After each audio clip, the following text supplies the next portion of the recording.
Hey guys, let's have a nice little chit-chat about philosophy. I may or may not have mentioned this on my channel before, but I identify most as an absurdist, just because it adheres to what I believe the most. But recently I've joined like a few Facebook groups. One of them was called Casual Nihilism, and another one was called Nihilism, Absurdism, and Pessimism.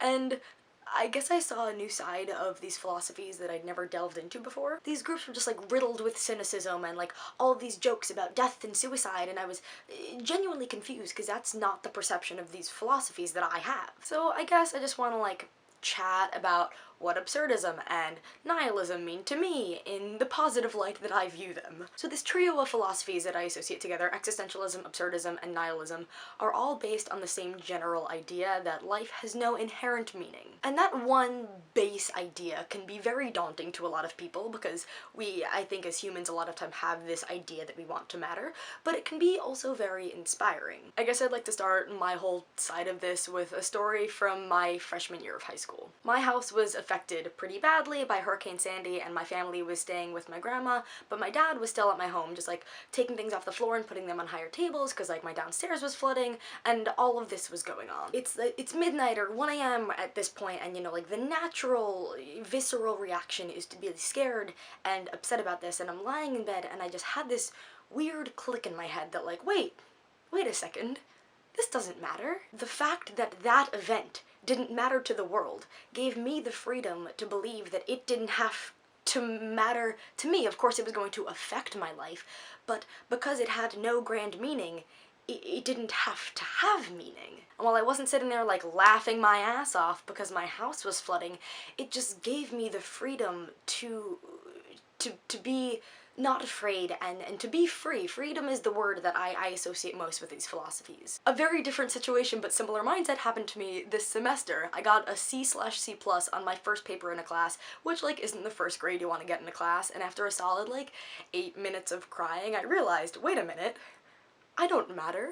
So I'm so insignificant that this small failure in my life has such a small meaning to me, and then I don't matter to the universe. So I don't have to be upset about it. I've probably quoted this like at least 3 times on my channel, but my favorite quote from my favorite book, The Stranger, is, "For that first time in the night alive with signs and stars, I opened myself to the gentle indifference of the world." This world is indifferent to me, it has no expectations of me, and there is nothing pinning me down, so I have the freedom to be anything, and to feel anything, and to do anything without any limitations. It's probably at about this point that I'm starting to sound like really neurotypical and bullshit, because like, if you have depression, the free will of the universe isn't going to make you free of that, and I'm well aware of this. Just because I have the freedom to not have anxiety doesn't mean I don't currently have anxiety. That's not something that can just magically go away, so I'm not saying that like absurdism is the answer to all of life's problems. But when I'm going through something like a panic attack that is maybe provoked by something, not just out of the blue,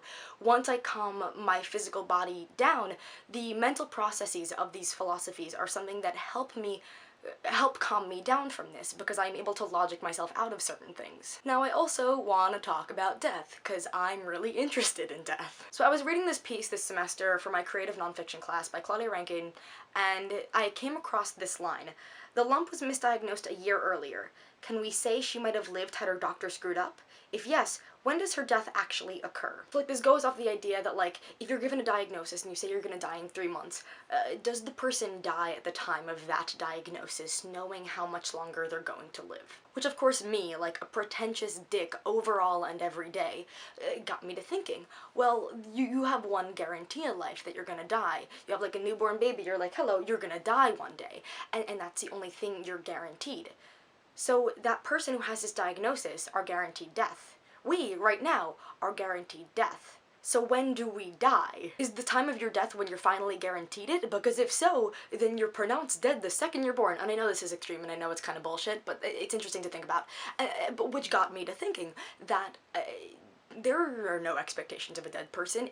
If you live with this promise that you're going to be gone, then you have like almost a responsibility to live. I've probably delved into something that's very far from absurdism now and just more into like modern seize the day kind of stuff, but it's still valid, whereas I see all these depressing fucking memes about death and like, hey, how's your day? Death is inevitable, and people view this in this negative light, but isn't that the most inspiring thing you've ever heard? I've said a lot of stuff, and some people might agree with me off the bat, this might start some people thinking, and some people might disagree with me outright, and that's totally cool. This is all just opinion and perception, and that's, I think, kind of what philosophy is.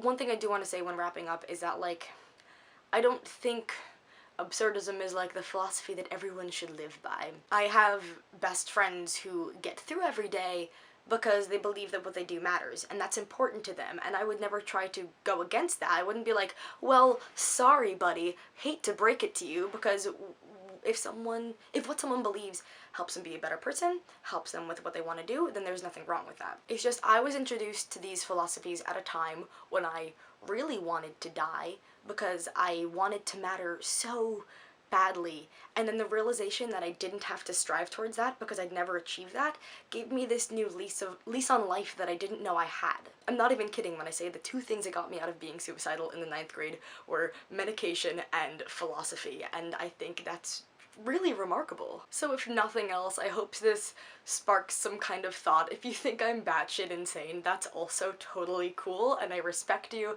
and have nothing against you as long as you're living your truth and your happiness, because that's what's most important. But if you're a nihilist out there who just thinks that we should get the giant meteor, maybe try thinking about the positives, because there's a lot of beautiful things in this world that we get to live, we get to experience. How cool is that? There's nothing holding us back, so we get the whole range of the human experience, and there is nothing more beautiful than getting to experience love and heartbreak and everything in between. So this has been fun. I had a lot of fun, at least. I hope you had fun. And yeah, you will see me next time.